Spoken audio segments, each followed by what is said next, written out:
I have two thanks that I want to offer before I do the reading. The first is to Sean, your minister, who lent me his robes after we had a minor vomiting incident with mine and a 2-year-old. And those two things seem to go together, but and the second set of thanks I'd like to offer is to all of you who will be voting next week to have this congregation ordain me in November. And it has been an enormous blessing in my life to have been supported by all of you. And so I offer my thanks. Our reading comes from the Reverend Anna Levy Lyons. It's called Fasting is Awesome. You should try it. Millions of people over thousands of years of many different religions have fasted and still do, year after year to this day. Gandhi famously fasted as penance for his role in the violence of his time and also for political leverage. Jesus fasted before he began his public ministry. Religious people will describe fasting as a unique form of spiritual nourishment. They describe it as giving them a kind of clarity of mind and heart that they don't otherwise have. They describe it as growing a deeper connection to God and all that is beyond, and lessening their attachment to things that are unimportant. They describe it as a means of seeing their own self-deceptions, and so they use it as a tool for decision-making. There must be something to it. Most important, maybe, fasting takes you a little bit out of this world.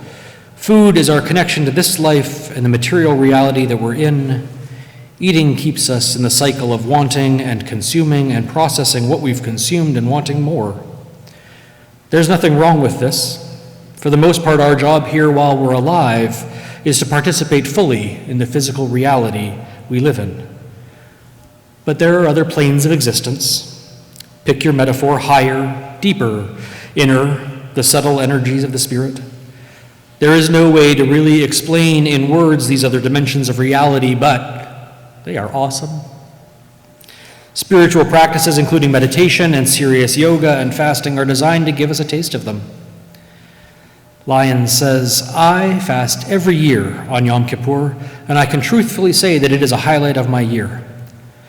The fast begins at sundown, and that first evening, I don't feel much different. Maybe I'm a little hungry.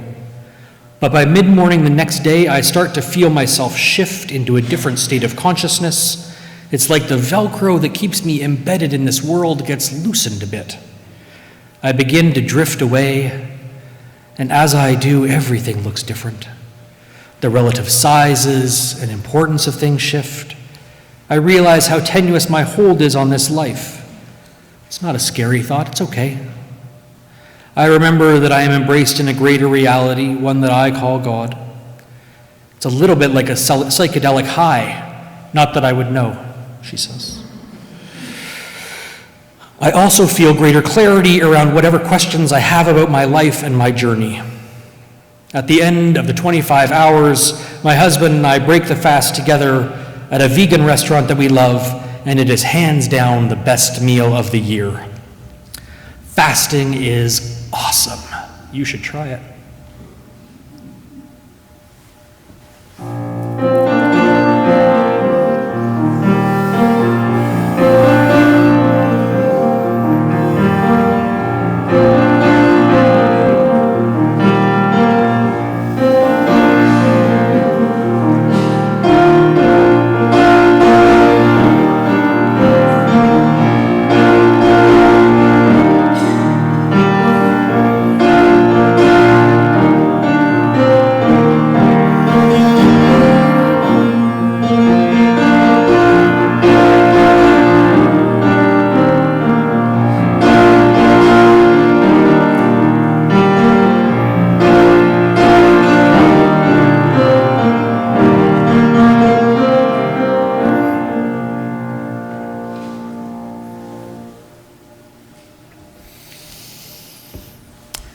Fasting sucks. You should try it. Sadly, it seems that I have very little in common with Gandhi or Jesus. I wonder sometimes when I read words like the Reverend Lyons that make it seem like fasting is a path to easy transcendence, I wonder if maybe I'm just doing it wrong. But there's really only so many ways that you can not eat and not drink. And I mostly follow the KISS principle, keeping it super simple. I've fasted Wednesdays during Lent. I've fasted the 25 hours of Yom Kippur, and this year is the 6th time that I've observed Ramadan. And I can confirm that it really doesn't get any easier with practice. These days I lament having had my first experience of following Ramadan when it started in late October. Not eating or drinking from 7:30 in the morning to 5:30 in the evening is a heck of a lot easier than not eating from 5 in the morning to 9 at night. I've learned now that it's especially hard when you're carrying around a 2-year-old, so your pockets are constantly stuffed with small edibles. I should say, fasting sucks for me. Maybe you'll get lucky. Maybe you'll have those transcendent experiences like my colleague Anna. Me, I'm just hungry and thirsty all day long. And that's really why it works for me. The Muslim holy month of Ramadan began earlier this week, running from mid-May into mid-June. If you were wondering why your coworkers started to seem a little bit crankier, now you know why. It's been a curiosity to me sometimes how little most Canadians know about Muslim people or the Islamic faith. While the kids in our religious education programs get exposed through curricula like neighboring faiths or the church around the corner, we adults rarely have the same opportunities. Compared to Jewish, Buddhist, or Christian practices, many of which have become almost mainstream, it seems to me sometimes that we remain willfully ignorant of a religious tradition that we prefer to leave shrouded in mystery. But there are now more than 12 million Muslim people in North America, so perhaps we need to pull back the curtains a little if we're going to form meaningful relationships with our friends and neighbors. There are 5 pillars or duties, the outward signs of Islam. The first is Shahada, bearing witness to the unity of God. The second is Salat, ritual prayer 5 times a day. There's a story of how the 5 times a day prayer was decided. When Muhammad traveled up to heaven, he went through many layers and there met Moses. Moses asked, "How many times a day will you ask your followers to pray?" And Muhammad responded, "I was considering maybe 50. "Oh, I don't advise it," says Moses. "In my experience, that level of faithfulness is pretty hard to come by." Muhammad then thought he would, "Well, how about 30 times a day?" "Oh, I don't advise it," Moses answered. The conversation went on that way until Muhammad finally settled on 5 times a day. The third pillar of the 5 is zakat, or alms for the poor. The fourth is fasting during the month of Ramadan. The 5th pillar is undertaking the Hajj, pilgrimage to Mecca at least once during one's lifetime, if physically and economically possible. The holy month of Ramadan, the anniversary of when Allah started revealing the Quran to Muhammad, his prophet, began earlier this week on what the Gregorian calendar calls May 16th, and which Muslim people call the 1st of Ramadan, being the 9th month of the Muslim lunar calendar. The traditional greeting this month is Ramadan Mubarak. May God give you a blessed month. Muslim people spend the entire month of Ramadan in daily fasts from sunrise to sunset. Each morning before the sun rises, the family will eat the suhoor meal together, and when they return home in the evenings, they break their fast with a family meal called iftar.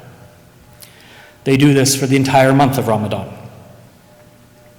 In addition to abstaining from food and water during the day, those observing Ramadan also increase their time reflecting on the Quran, reading the whole text, 1 chapter each day.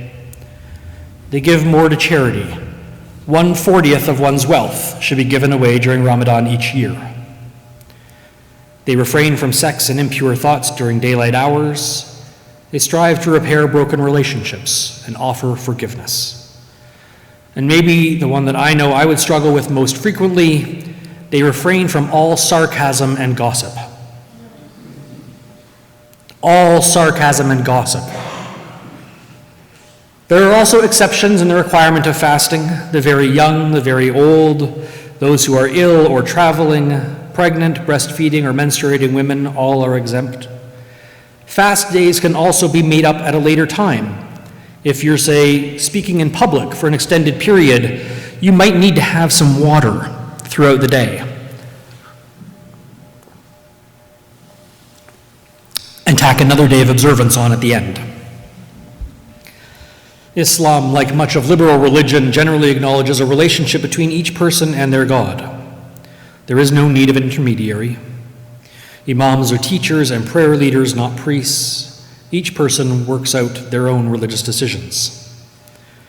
This is important to keep in mind. The Ramadan fast, as is true of all religious fasting practices actually, is about a whole lot more than not eating.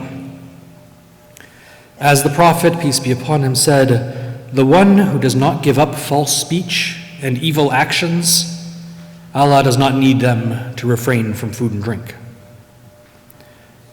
Yet it is the refraining from food and drink that is the most obvious element of the Ramadan fast and all religious fasting.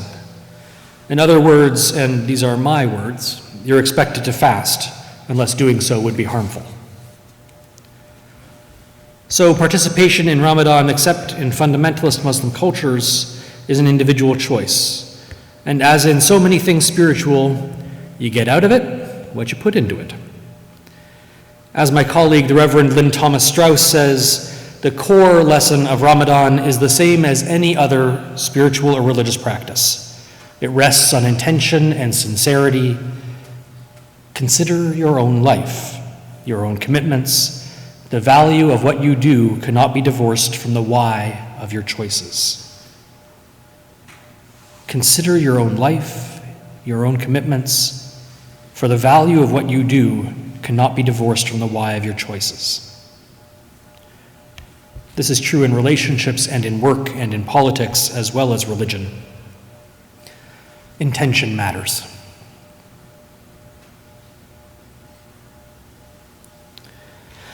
The words of the Sufi mystic Rumi, the 13th century Persian poet, a brief poem. Sometimes you hear a voice through the door calling you. As a fish out of water hears the surfs come back, this turning toward what you deeply love saves you. Read the book of your life that has been given you. A voice comes to your soul saying, lift your foot, cross over, move into the emptiness of question and answer and question.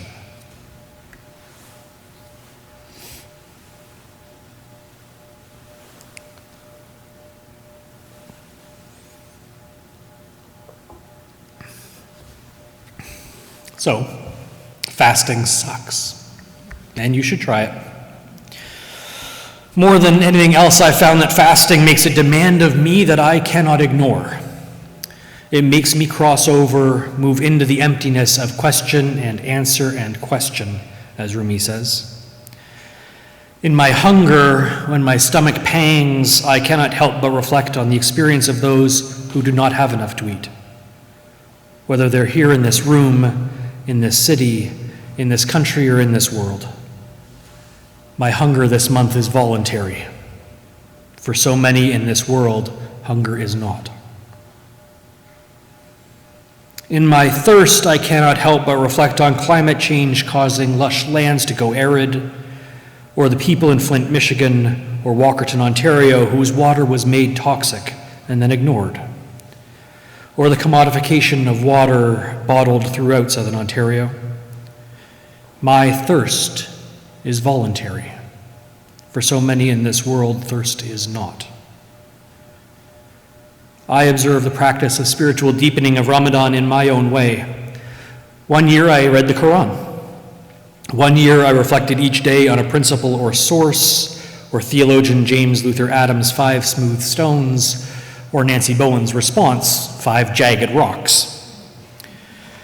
One year I used readings from humanist Unitarians, another year texts from progressive Jewish communities, and one year I learned and sang a new song each day, meditating on its meaning. You got to put one foot in front of the other and lead with love. There's a lot to meditate on there. I try to offer more forgiveness to those who have hurt me and seek more justice in my relationships with folks whom I have wronged. And there are years when that's the hardest, most necessary part. And I need that time. I need that intentional time, or I'll keep pushing it down the road. I'll say sorry tomorrow. I'll make amends later. I will do justice later. In each year, I've found new things in Ramadan, and I've been inspired by UUs who have other fasting practices, most often around Lent. Ramadan is rich in religious meaning, in the depths of its prayers and self-examination, in its fasting to experience hunger and thirst so that one finds compassion for the poor, in its joy breaking fast with family and friends, in its giving of alms for the poor. Its extensive practices point up the absence of such things in our religious tradition. We have very few communal practices. We have even fewer that start by asking us to do hard things, to deny ourselves that we might be reminded of our blessings. As our movement developed in reaction to what it saw as unthinking superstition, it sought to make reason its highest value. In so doing, it may be that we lost some of the things beyond reason that can also bring meaning to us. Myth and ritual and disciplined religious practice that bring depth to our spiritual experience. I wonder, how many of us have participated in the spiritual discipline of fasting at some time in our lives? You can put your hands up if you like. It wasn't fantastic.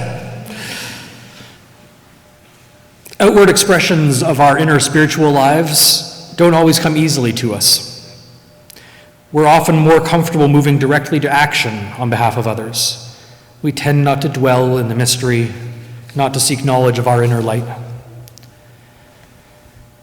I don't think it'll come as any kind of shocking surprise to anybody, but life can get pretty hectic.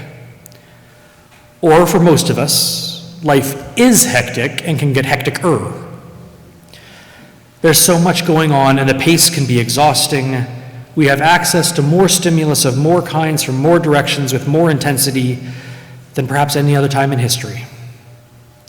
And there's so many cute cat videos to watch. And so many people wrong on the internet. Put simply, for so many of us, our lives are often crammed to overflowing, with more and more being added all the time. How many of us have found ourselves trying to find the time to add a meditation practice into our day so that we can experience a little bit of that peace and simplicity they keep talking about? Trying to find the time to set aside a little bit for nurture and self-care, yet we just can't find the time to do it. And making the time to do something to reduce our stress just seems to add a whole lot more stress. It's one of the reasons I like fasting. It takes something out. And not just something, not just any old thing, but something that matters to us. Something that is the part of the fabric of our lives, something that's so integral to our days that we hardly ever even really think all that much about it. In the case of food, we so often eat on autopilot, at our desks at work, in the study carrel at school, in the car on our way from one thing we need to do to another thing we need to do to another thing that we need to do. But fasting makes us stop, makes us think about it. Fasting makes us stop, makes us get off that autopilot. This thing that most of us in society take for granted, eating. Fasting makes us take a look at it. Ironically, it makes us look at it by making us not do it. Where normally we might reach for a bag of chips or an energy bar without thinking, we now have to think about not doing so. And then we have to feel the absence. Fasting, whether from food or anything else, is really essentially, meaning in its essence, not about what you're not doing, but about the space that not doing creates and what becomes possible in that space. I was invited into my Ramadan practice by a friend and colleague who invited me out for a night at the 519. The 519 Community Center, most folks may know, it's the LGBTQ resource center, kind of the heart of the gay village down on Church Street. And was the first time that I went to a Ramadan meal. It was the first time I'd ever fasted. It was, I guess, about 12 or 13 years ago. And it was the first time that I discovered that there's a queer mosque in Toronto, and that there's a queer Muslim community in Toronto, and that they gather with wide and open arms to invite folks to come with them, to see what that place and that experience is like. And I fell in love with it. I fell in love with that practice, and I fell in love with that community, and have found that in sharing my experience of Ramadan and sharing moments of iftar meals with folks who are also practicing, that I have access to a new people and a new, warm, loving openness that comes with this practice. There's also some comfort in not being the only one with the rumbling stomach. I want to close with an extended quote from my colleague Rick Hoyt, who asks, could we have our own Unitarian Universalist Ramadan? Do you need your own sort of Ramadan? How do you address in your spiritual life the same questions and needs that Muslims address in Ramadan? In order to make that possible, we need to do a little work to abstract and generalize away from the Islamic specifics of Ramadan and ask in a broader sense what's going on here spiritually. For our purposes, it isn't really important that there be a fast or that it lasts 30 days. It isn't important that the Quran be read. But what seems to me to be universally spiritually true about Ramadan is this sense that it is a constant challenge to stay true to the core principles of our faith. And that over the course of a year, it is easy to slip away from being the person we really want to be. We get tired, we get confused, we get bored, we get distracted. Sometimes we simply forget. And so once a year, it's important, whether Muslim, Jew, Christian, Unitarian, Universalist, to have an extended period of time where we do the spiritual work of honest self-evaluation, seeking and offering forgiveness for the places where inevitably we have not been the just, loving, kind, and peaceful person we strive to be, and then recommit ourselves to trying again to be that person in the coming year. In a very UU way, our religious principles can become intellectual abstractions. We know them by heart, meaning we know them in our heads. We can recite them by heart, meaning we've memorized the words. But it's much more difficult to actually let those principles shape the choices of our lives and the action of our days. They are often in our heads, but not our hearts, and not in our hands, or in our words, or in our actions sometimes. Don't we, as much as any other person of any faith, need a reminder to come back to actually being who we say we are or who we say we want to be. And then concurrent with that period of self-examination, shouldn't there be a set of specific ritual actions we can undertake? Something like a fast, or extra prayers, or extra acts of charity, or extra trips to the church or temple or mosque, or into nature. Both to mark the period of self-examination as special in our lives, different from the normal time, setting aside this period as special work time with out-of-the-ordinary activities and obligations, and also a few actions that prove our commitment to the principles by actually doing something that our faith requires of us. Unitarian Universalism isn't just an intellectual faith. where we say we're committed to the principles of compassion in human relationships and a world community of peace, liberty, and justice for all, we are also people who actually practice compassion in our relationships and who actually contribute our lives to making that world community come into being. We need time. We need space. We all do. To find the hunger that lives in us, to know what we thirst for, to commit ourselves to answering those deep calls. Ramadan Mubarak. Blessed be. Amen.